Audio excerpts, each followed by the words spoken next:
back to Great Day. We are looking at some of the stories from the new book, God Gave Us Wings. Our next guest grew up in a cycle of abuse. Her grandmother, her mother, and even she was abused by the men who would come and go. Here to share her story and how she stopped that cycle, please welcome Ileana.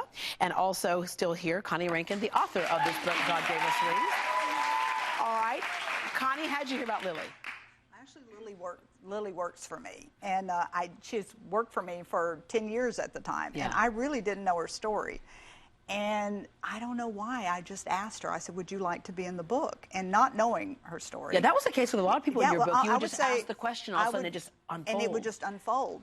And I felt like I was being guided to almost every woman that was in the book. And so I asked Lily if she would share her story. And I really didn't know. Yeah. I knew her mother was an immigrant. I knew that. So, that was about it. Lily actually wrote her story, and it was different because I interviewed almost all the women. Lily wrote her story out, so hers was different. Lily, you grew up in a household that so many people grow up in, and quietly, because they don't share the story with anybody, but you see how this became generational in your family. Yes, my mother immigrated from Mexico at the age of 17. By the time she was 23 years old, she was raising 4 children on her own. Wow.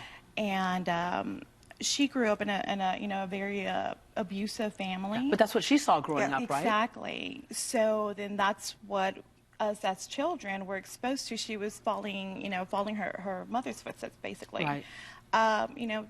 And that was just normal. That was just our normal. We thought that was... Did you think that as a child? I did. I didn't see anything wrong with it. I actually, there was times when she would be like, okay, come on, come help me. And, we would step in. But, growing up, what it did, it caused a lot of fear at the same time, and a lot of, I started kind of shutting down, kind of being unstable quiet. Environment. Yeah, it's very unstable. Did you know your father? I did not. Okay. And in psychology, the thought process is that girls get their sense of self-esteem from their fathers and boys get it from their mothers. Yes. And so your father wasn't there. No, he was not. I actually met my father when I was 22 years old, and that's right after I had my son. I was going through something in life where I was like, okay, there has to be something better. Yeah, and you knew, because men for you, like your mother, your quote here is, mother hated all men. Yes. And that comes from, again, what she saw, probably her own father in that sense, being abusive. And so you were also abused by one of your mother's suitors. Yes, I was. And, and it's something that I kind of kept to myself. I didn't share that with her because, I was just so scared. I was like fearful of my own self, actually. Yeah. And it was just something that it took me being an adult to be able to open up and share with her. Yeah. You ran with the wrong crowd, which is not unexpected, right? That became your family. Yes, it did. And then I realized that I started following her footsteps. But it wasn't until after I had my son that I was like, okay, something has to change. Yeah, and it's interesting because sometimes children are the ones that will help you or make you change that cycle, right? Yes. And you become the mother that you wanted with that child. Yes. You also know, though, that the little seed that your mom planted was she would always talk about God. And he would say he loves you unconditionally. Oh, yes. That's something she instilled in us since we were very young. Yeah. In fact, said that, don't worry about your biological father, you have a father. Exactly. And I think that was a way of her kind of helping us kind of deal with the fact that there was not a father figure there, in our home. Yeah. But yes, that was the best gift she could ever given us, was the gift of faith, teaching us that there is someone greater than us that is watching over us and has unconditional love for us. You were invited to church, and you got a pamphlet that talked about forgiveness. I mean, we say forgiveness is like getting it out and lifting it up, right? Exactly, yes. So when I remember the night right before I went to bed, I was reading a section where it talked about forgiveness, how to truly forgive from within. And I asked myself, I was like, well, I'm a very friendly person. I really don't hate anyone or anything. And I remember going to bed and had just an awful nightmare. And it was almost like it was a recurring nightmare that I would normally have, but I could never see the person's face. But this time, it was different. I actually saw the person's face, and it was my father. And what's interesting is that, as Sigmund Freud said, every person in your dream is really you.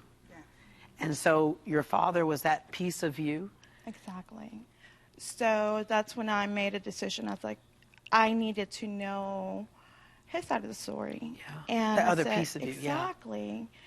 And because I didn't want to have or hold hate against anyone, Yeah. you know, and I made the decision to forgive him. And at that point you said, let it go, let it go. Right? And my life changed after that. You know, everything kind of started falling into place. Yeah, you're blessed with a husband, you have 2 kids, ages Yes. 11 and 4, Yes, I do. the family that you always wanted. Yes. And a yes. successful real estate agent as well. Yes. And your message is to never lose hope, you know, and always have faith in God. Always Yeah. put God first. Yeah, all right.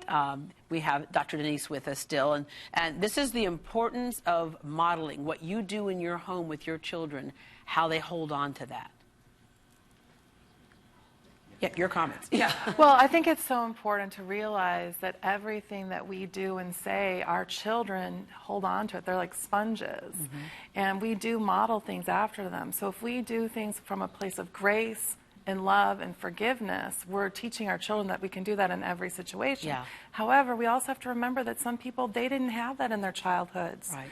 And people do repeat cycles. And sometimes it's a little thing, like that little thing when she said, God, there's somebody else watching over you who loves you. So even though her mom had these tremendous issues, that one little seed can sometimes be enough, right? Well, to make the faith difference. is such an important thing. And I know some people say God, some people say source, something bigger than yourself. And I think the ultimate is love. Yeah. So when you feel that love, and that can come at any time. You have to also have hope for anyone that's listening to this. If you've had trauma or a loss or something, there's forgiveness, there's hope. I love what Lily said. One of the things is, where is this coming from? Yeah. That's one of her questions she asks herself, so that in the real now, she doesn't tag it and go back to the trauma. So she's more in the now, so she can receive the love now. Yeah. And I think that's very crucial. All right. As we say, mustard seed faith, and you got the yellow on, so there we go. Thank you very much, Lily. Our next guest was taught that women had to be subservient to men. She believed it at first, but when God gave her wings, she soared in a male-dominated industry and created her own company, making $100 million a year.